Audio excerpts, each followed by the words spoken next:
I have a question for you. Are things good because God says they're good, or are things good because they're just naturally good and God's just declaring it? This was a question that was posed to me by someone who's really close to me recently when we were talking about faith and the existence of God. And I'd never heard of this argument before. I've never heard of this objection to Christianity or God before. So it caught me off guard a little bit, and I gave probably a half-hearted, not-so-good answer at the time. But I thought to myself, this is good to know, good to investigate, and good to do research on. And the best part about Christian apologetics is that the Bible has stood the test of time. So if you hear a new argument that might shake your faith, as they say, because it seems like it's sound and logic, just do a little bit of research. I'm sure this question that you're being asked has been posed before and has a Christian response already. And I find that very encouraging. So I did exactly that. I did some research and I'm going to provide you with the information that I found because this is a question that has been asked before. So why this is a problem for Christians or why it assumes to pose a problem for Christians is for two reasons. Reason number one is that if things are good because God says they're good, anything can be good, including things that we know are evil. So acts of violence, if God declares you must go do them, then guess what? God is stating that that thing is good, even though we know that that thing isn't good. So that would cause a problem, because how would you be able to tell what really is good if God can just on a whim change his mind and declare that something is good? The other problem this poses to Christians, if that's not the case, if God is just declaring, hey, these things are naturally good, that means there's a standard outside of God that is stating whether or not something is good, making God really insignificant in the question of morality. And the problem with this in general, when this question is asked, is it's really limiting God. It shows a very basic or lack of understanding of the nature of the Christian God. So let's start with the premise. God is all good. We hear it time and time again throughout the Old and New Testament. One of my favorite verses comes from Mark chapter 10, verse 18, where Jesus declares, "No one is good but God alone." So God is all good. And remember, God created all things through him. When speaking about Christ, it says this, "For in him all things were created, things in heaven and on earth, visible and invisible, whether thrones or powers or rulers or authorities, all things have been created through him and for him." Now, when God created the universe, what did God say about it? It says, God saw all that he had made, and it was very good. So, God is all good. God made all things through him and in him. Therefore, everything that God made is good. So that leads to the question, where did evil come from? If everything was made good, how could there be bad? Well, I'm going to give it to you like this. God created things with an intended purpose. If you use those things for that intended purpose, those things are good. If you use them for a purpose that that thing was not intended for, though, those things can be used for evil. Let me give it to you this way. You're standing at a buffet, and everything on the buffet looks delicious. You got meatloaf on the buffet, you got pudding on the buffet, you got yogurt on the buffet, you got ice cream on the buffet, you got bacon on the buffet, you got all kinds of fruits and vegetables on the buffet. All those things by themselves are good. But you, as an individual, have the ability to put yogurt on your meatloaf with pudding and mix it all together. And now, I don't know, you might like that.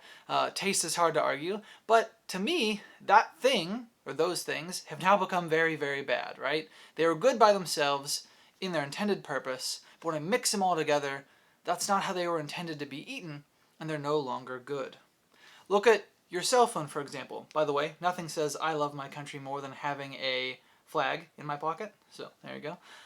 But my cell phone, I can use it for good. I can connect with family. During the coronavirus, I could FaceTime with people that I wouldn't be able to see in person. It's a great way to keep touch with others. But your cell phone is also a great gateway to a lot of evil. I can put violent things out there. I can tear people down through my cell phone. So if I'm using it for a purpose that it's not intended for, it can be bad. But let's drill down one step further.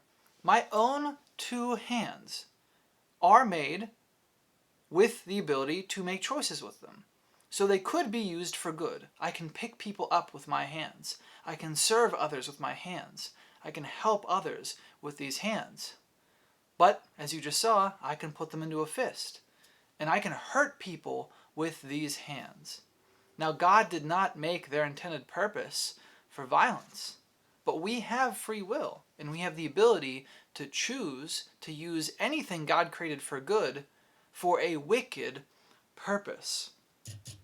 We actually see Jesus pointing back to the standard in the Gospels on several occasions. When he talks about divorce, he says, "Haven't you read that at the beginning the Creator made them male and female, and said, for this reason a man will leave his father and mother, and will be united to his wife, and the two will become one flesh. So they are no longer two, but one flesh. Therefore what God has joined together, let no one separate." Then he says this about the Sabbath. "The Sabbath was made for man, not man for the Sabbath." In both of these scenarios, Jesus is talking about original intent. He says God established marriage in this way. God established the Sabbath for this purpose. He's speaking to original intent. However, humankind has abused those things and misaligned those things from the original intent, which causes them to sometimes not be used for good. So then let me pose this question to you. What was the original sin of Adam and Eve? Was the original sin eating something evil? Was it eating the fruit from the tree of the knowledge of good and evil? Was that fruit evil? Was it wicked? Well, no. God created it. God created that tree and said it was very good. We see that again. God saw all that he created, including the tree of the knowledge of good and evil, and said it is good. But its intended purpose was to not be eaten.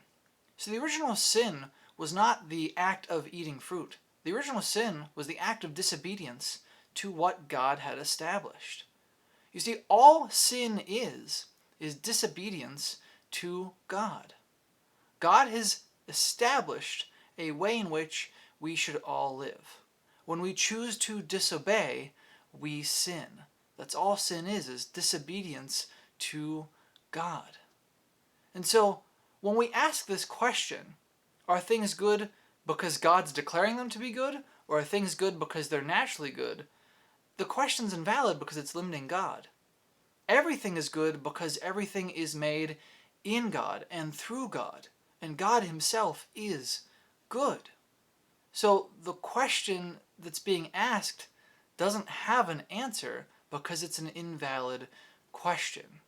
Because again, all things are created through God, and God is good. God's not declaring that things are good.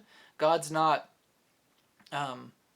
pointing out things that are good. Neither of those options exist because everything was made from God who is good. It is us who uses those good things for evil intent. Friends, I hope this video helps you. If you've heard this question before, I hope it provides you a better understanding of a Christian response to it. And as always, if you have questions, concerns, emotional outbursts, my atheist friends out there, if you think I've strawmanned you, let me know in the comments below. Love to hear from you. And Christian friends, please continue to be the salt of the earth. Be the light to the world. Go encourage somebody else today because the world desperately, desperately needs it. And I'll see you in the next video. Bye.